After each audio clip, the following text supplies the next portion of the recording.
bienvenue aux informations de la mi-journée. Les titres. Le président de la Commission électorale nationale autonome Sénat était face à la presse ce mardi. Le professeur Emmanuel Tiando a dévoilé le calendrier électoral des élections communales et municipales du dimanche 17 mai prochain.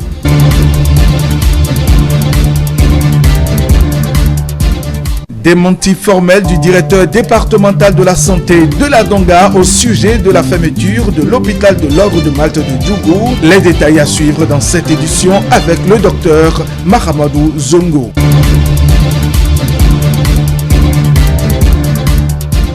Et puis clôture ce week-end de la phase aller du championnat national de football Vitalor première division. Vous suivrez le point des rencontres Buffle du Gorgou, Panthère du Djougou et Real Sport contre Beke Football Club.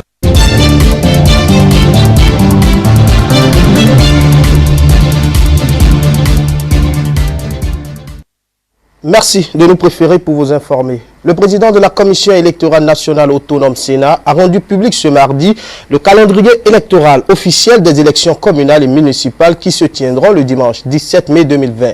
C'était à travers un point de presse tenu au siège de l'institution. Le document a pris en compte toutes les grandes phases et les grandes dates entrant dans le cadre de l'organisation du scrutin. Omaric Dossa, Aliou Anthony. Le calendrier officiel des élections communales et municipales du 17 mai 2020 est désormais connu. C'est au total 33 activités qui sont inscrites dans le document. Nous avons d'abord en premier point la publication du tableau de répartition du nombre de sièges à pourvoir par circonscription électorale. Cette activité sera menée le 3 février prochain. 17e activité, c'est l'allocution de lancement officiel de la campagne électorale. Cette activité sera menée le 30 avril 2020.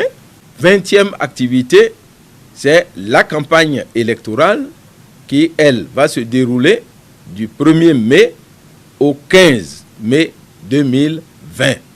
Enfin, 33e activité, ça sera la publication du rapport général des élections que nous projetons pour le 17 juillet 2020, conformément aux dispositions du Code électoral. Emmanuel Tiando profite de l'occasion pour revenir sur le faux calendrier qui circule depuis quelques jours sur la toile. Il affirme par ailleurs que les procédures sont en cours afin de sanctionner l'auteur. Il vous a été donné de constater depuis le 24 janvier dernier qu'il circule sur les réseaux sociaux un prétendu chronogramme. Et ce document est tout simplement le fruit de ceux qui veulent créer de la zizanie au sein de la Sénat. Pour éviter à l'avenir ces genres de situations, nous avons pris la décision de porter plainte contre X. Nous avons saisi le procureur de la République pour que l'auteur de ce délit-là soit identifié et puni conformément aux lois en vigueur. Ce document authentique prend donc en compte toutes les grandes phases et dates qui entreront dans l'organisation des élections. Le président de la Commission électorale nationale autonome, Sénat, invite alors chaque Béninois à contribuer à l'organisation d'une élection pacifique et transparente. L'Institut néerlandais pour la démocratie multipartite, en collaboration avec l'Union européenne, a organisé ce mardi à Cotonou un atelier de restitution des conclusions des audiences publiques parlementaires sur la santé en République du Bénin. Lors de l'assise, l'accent a été mis sur les difficultés rencontrées au cours de l'exécution du projet d'appui à l'Assemblée nationale pour la promotion de la gouvernance participative et des droits de l'homme. Anthony Adossa, Aliou Anthony pour plus de précisions. L'heure est à la restitution des conclusions des audiences publiques parlementaires sur la santé en République du Bénin. Après une tournée dans 5 centres de santé des départements du Borgou et de l'Alibori, parlementaires, acteurs du système sanitaire et membres de l'Institut néerlandais pour la démocratie multipartite échangent autour des difficultés observées sur le terrain. La faiblesse de propositions de loi dans toutes les démocraties, les lois, c'est soit par projet ou par proposition. Et quand les questions sont techniques, il y a plus de projets de loi. Donc le désengorgement aussi des hôpitaux, parce que vraiment, le docteur Florent était clair dans la présentation. Nos hôpitaux sont pleins. Ils n'ont pas le choix. Et pour des questions de droits de l'homme, quelqu'un ne peut pas venir nous dire retourner. Mais ailleurs, ça se dit. Les recommandations issues de cette assise vont être mises à la disposition des députés pour étude au fin de régler progressivement les maux qui minent le secteur sanitaire béninois. Nous avons parcouru 5 centres de santé, dont 3 hôpitaux de zone et un centre périphérique et également un centre confessionnel. C'est pour avoir vraiment les différents types de centres de santé et voir quelle est la qualité des soins offerts, quel est l'impact des réformes faites par le gouvernement dans ce secteur et qu'est-ce qui reste à faire. Ce que nous avons noté sur le terrain et qui a été restitué dans cet atelier va permettre maintenant au Parlement d'avoir assez d'éléments pour agir en termes de législation ou en termes de questions au gouvernement. La première vice-présidente de l'Assemblée nationale a quant à elle salué le travail qui se fait dans le cadre du projet d'appui à l'Assemblée nationale pour la promotion de la gouvernance participative et des droits de l'homme. Un projet mis en œuvre par l'Institut néerlandais pour la démocratie multipartite en collaboration avec l'Union européenne. Nous nous sommes rendus compte que certes, il y a des efforts qui sont faits par le gouvernement en termes d'équipement, en termes d'infrastructure, en termes donc d'organisation du système sanitaire, mais qu'il reste encore beaucoup à faire, surtout au niveau des normes, au niveau des lois qui régulent les conditions d'exercice du métier, les conditions d'organisation donc du métier, les conditions de satisfaction des besoins de santé des populations. Il reste beaucoup à faire et la balle est dans le camp des uns et des autres. Au niveau de l'Assemblée, nous savons que en dehors du code de la santé, il faut des lois d'application, des arrêtés d'application. Il faut un certain nombre donc d'appuis, d'éléments d'accompagnement pour que le code sur la santé devienne véritablement une réalité. Donc nous allons jouer notre partition. Le prince de l'ordre de Malte était en visite au Bénin du 22 au 25 janvier 2020. Durant son séjour, il s'est rendu à l'hôpital de l'ordre de Malte de Dougou pour évaluer la qualité des interventions. Après sa visite, certaines rumeurs circulent selon lesquelles le prince était venu pour la fermeture de l'hôpital. Des rumeurs qui s'avèrent fausses. Le directeur départemental de la santé de la Donga donne plus d'éclairage à ce propos au micro de Mathilde Sabi et de Prunès Kroussouran. Les informations selon lesquelles les autorités sanitaires veulent fermer le centre de santé médicale, de mon point de vue, c'est des affabulations mensongères qui ne tiennent pas debout. Nous avons 3 pyramides du niveau sanitaire au Bénin. Au niveau des centres de santé, qui est le niveau opérationnel, l'hôpital de zone, qui est un centre de référence, et le CHD. C'est les 3 niveaux. Donc, il y a un centre de santé en face de l'ordre de Malte qui reçoit presque les mêmes cas de maladie. Au cas où peut-être ça dépasse leur niveau, ils sont obligés de référer. Bon, je ne sais pas où les auteurs ont eu les informations. Nous avons reçu la semaine dernière l'Altesse de l'ordre de Malte. Bon, je ne sais pas, ils veulent relier son arrivée dans le département avec la question de fermeture du centre de santé, que les responsables de l'ordre de Malte auraient demandé à l'autorité de fermer, que les Français ont demandé de fermer. Non, je pense que c'est grave comme information. C'est faux. Avant notre prise de service, la gestion de nos hôpitaux était de la décadence, mais depuis l'arrivée du gouvernement, je pense que le gouvernement a apporté beaucoup. Et principalement au niveau, que ce soit les questions du moins des matériels, des équipements, les questions de construction, bien sûr, des centres de santé, et la question principale qui reste, je dirais, c'est la question des ressources humaines. Le ministre de la Santé était ce lundi face aux hommes des médias. Benjamin Rompati a fait une déclaration sur la situation de l'épidémie du coronavirus 2019, NCOV. Il a dévoilé les mesures et mécanismes mis en place au Bénin et a rappelé quelques usages simples mais utile pour éviter la propagation du virus au Bénin. Depuis le mois de décembre 2019, l'épidémie de pneumonie due au nouveau coronavirus est signalée en République populaire de Chine, où les autorités dénombrent au moins 2014 cas confirmés et 56 décès à ce jour. Afin de protéger la population du Bénin contre cette épidémie et conformément au règlement sanitaire international, le ministère de la Santé, de commun accord avec les autres départements ministériels impliqués, a procédé avec le Conseil national de lutte contre le sida, la tuberculose et le paludisme à l'analyse de la situation et à la formulation des actions à mener en vue d'une réponse adaptée aux risques.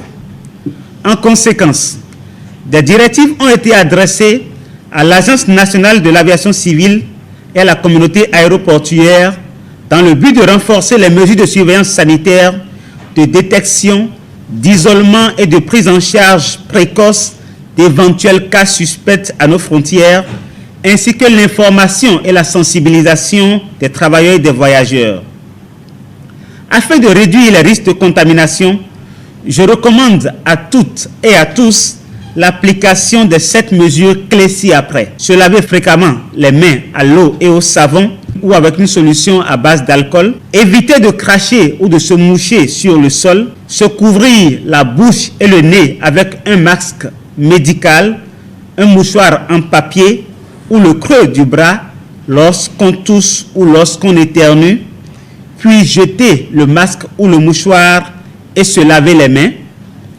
Si l'on porte un masque facial, s'assurer de bien couvrir la bouche et le nez, éviter de toucher le masque qui est en place, le jeter immédiatement après utilisation s'il est à usage unique et se laver les mains aussitôt après. Éviter tout contact étroit avec des personnes ayant la fièvre et la toux et consulter un médecin en cas de fièvre, toux et difficultés respiratoires. En cas de maladie pendant le voyage, informer le conducteur ou l'équipage, consulter un médecin sans tarder et partager ses antécédents de voyage. Et enfin, dans les marchés d'animaux vivants, éviter tout contact direct non protégé avec des animaux vivants et leur surface en contact avec des animaux et bien cuire la viande avant de la consommer. Par ailleurs, j'invite toute personne récemment revenue d'un voyage dans les pays à risque, notamment au cours des 2 dernières semaines, et présentant l'un des signes de maladie tantôt cités, à appeler les numéros 95 36 11 04 et 95 36 11 02 du SAMU pour être pris en charge avec diligence. Enfin, je précise qu'aucun cas de la maladie n'a été signalé dans notre pays à ce jour et j'invite la population au calme, à la sérénité et à une totale collaboration avec les services de santé pour une gestion réussie de cette situation. Je vous remercie. Les membres du Conseil des imams de Parakou ont rencontré le week-end passé les autorités de leur commune. Ils ont voulu par cette séance transmettre au président de la République du Bénin, Patrice Talon, toute leur reconnaissance pour les différentes actions et de développement menées par son gouvernement. Reportage Rolinish Daïtor, Boris Arissou. Il ne s'agit pas ici d'une célébration musulmane ordinaire. Après la lecture d'un verset coranique et la prière ce dimanche 26 janvier 2020, le conseil des imams des différentes mosquées de la commune de Parakou s'est retrouvé pour dire merci au chef de l'État, Patrice Talon. Des remerciements qui se justifient par cette bonne raison. La première, la réconciliation de la communauté islamique du Bénin et pour preuve l'organisation du congrès d'unité de Parakou. La deuxième raison, la construction au profit des pèlerins venant surtout de l'intérieur du pays en direction de l'Arabie Saoudite d'un centre d'accueil avec toutes les commodités. 3. La prise récente des réformes introduites dans le Hajj. 4. L'exécution dans la ville de Parakou du projet d'asphaltage qui transforme progressivement le visage de la ville. 5. Le renforcement des infrastructures de la SONEB afin d'apporter de l'eau potable. 6. La nomination de plusieurs cadres de la ville. 7. L'initiative de la construction d'un grand marché international dans la ville et dont le démarrage est imminent. Le conseil des imams de Parakou se dit engagé aux côtés du président Patrice Talon. Et dès ce vendredi jusqu'au lendemain des élections, les imams des mosquées vont entamer une série de prières pour le président lui-même et pour la paix, l'harmonie au Bénin. Le bureau du conseil des imams de Parakou et environ lance officiellement à partir de ce jour 26 janvier 2020 et ce jusqu'à la fin de la période électorale l'institution des invocations et prières spéciales pour la nation et pour le gouvernement du président Tahirou Talon. Chaque vendredi, et ce dans toutes les mosquées du mois de la ville, il y aura des prières spéciales pour la paix, la prospérité et l'émergence de notre patrie commune, le Bénin. À l'issue des échanges, les autorités de la commune de Parakou ont promis transmettre efficacement et rigoureusement le message des imams de Parakou envers le président. Au nom du ministre Adambi, au nom du maire de la commune de Parakou, nous avons écouté religieusement l'engagement de la communauté musulmane de prier pour la paix, de prier pour la nation, de prier personnellement pour le président de la République. Nous allons transmettre 5 sur 5 à son excellence, le président Patrice Talon Tahirou. Le conseil des imams de Parakou a profité de la présence des autorités et de la presse béninoise pour inviter le président Patrice Talon à visiter la mosquée centrale de Parakou, lieu saint où il a reçu son baptême musulman. On reste à Parakou pour parler cette fois-ci de la phase allée du championnat national Vitalo de première division qui s'est achevée ce week-end. Les Buffs du Borgou ont pris le dessus sur leurs adversaires, les Panthers, sur un score de 1-0. Real Sport a quant à lui conservé un match nul face à Beki FC le dimanche 26. Le compte-rendu de la 15e journée Vitalo League avec Razak Laïssi, Boris Arissou, Léon Batonruiro. Le stade municipal de Parakou était en effervescence ce week-end. C'était dans le cadre de la 15e journée de la Vitalo Ligue 1. La résistance de la défense des Panthers de Djougou a failli à la 76e minute de jeu. Patrick Sedjamin profite de cette défaillance et marque le seul et unique but de ce derby fatidique. Les Buffs du Borgou remportent le derby du Septentrion. Au terme du match, on note une satisfaction totale chez les Buffs. C'est un derby ne se joue pas, ça se gagne. Voilà, ce derby, on l'a gagné encore une fois. 1-0, la hiérarchie est respectée. Il fallait cette victoire pour relancer le championnat. Parce que l'objectif, c'est le titre. Si l'on est tout heureux chez les locaux, c'est une déception par contre chez les Panthers. Le match en lui-même n'a pas été ce qu'on attendait. Donc je crois que les enfants ont joué avec la peur dans le ventre, que ce soit des deux côtés. Vous voyez, mais Dame Chance a souri du côté des Buffs. Et nous pouvons que sportivement accepter ce résultat et dire que comme c'est un match aller, on attend le match retour certainement. Pour pouvoir vraiment nous venger. Ce dimanche 26 janvier 2020, cette dernière journée de la phase allée de la Vitalo s'est mal déroulée pour Real Sport de Parakou. Les poulains de Ibrahim Da Silva n'ont pas pu enregistrer 3 points comme les Buffs. Malgré la domination des joueurs de Beki FC, Real Sport arrive néanmoins à conserver un match nul face à cette redoutable équipe. L'on se réjouit dans le camp des Bleus après le coup de sifflet final. On a dû se recroqueviller sur nous-mêmes pour pouvoir conserver le seul but, mais ce n'est pas arrivé. Ils ont égalisé. Je crois que le minimum qu'on puisse prendre tout ce match, on l'a eu. Je rends grâce. Vous savez, quand vous faites un nul à domicile, vous avez toujours des regrets. C'est à la maison qu'il faut engranger des points. Mais les enfants ont prouvé qu'ils pouvaient faire vraiment quelque chose. Ils ont joué, ils se sont mis dans le match. L'adversaire, sa carte de visite est bien fournie. Mais en football, quand vous respectez la carte de visite de l'adversaire, vous allez sombrer. En attendant la phase retour, le tenant du titre des 3 saisons écoulées, Buff, 4e avec un match en retard, et Real Sport promet travailler pour remonter dans le classement. Mercredi 29 janvier 2020, ce sera tout pour les informations de la mi-journée. Merci de l'avoir suivi. La prochaine édition du journal présenté, c'est 19h45. Bonne suite des programmes sur E-Télé, la chaîne de l'excellence. À bientôt.